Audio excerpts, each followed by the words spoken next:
கிருஷ்ணனியம்மா, எனக்குண்ணே இன்னைக்கு என்னம்மா சமையல்? வாங்க பார்க்கலாம். இந்த வீடியோ பிடிச்சிருந்தா மறக்காம சப்ஸ்கிரைப் பண்ணுங்க மக்களே. வெண்பொங்கல், வெண்பொங்கல் சூப்பர்மா.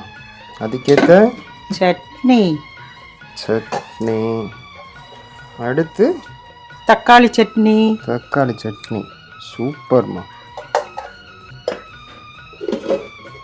எக் ரைஸ், எக் ரைஸ், முட்டை வறுத்தல், வறுத்த சோறு, வறுத்த சோறு, சூடான சோறு, சூடான சோறு,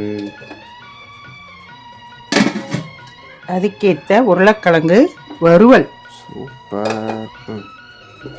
தயிர், தயிர், ஐஸ் பிரியாணி. பழைய சோறு சூப்பர்மா. வாங்க கண்ணுங்களா, எல்லாரும் சாப்பிடலாம். இந்த வீடியோ பிடிச்சிருந்தா லைக் பண்ணுங்க, ஷேர்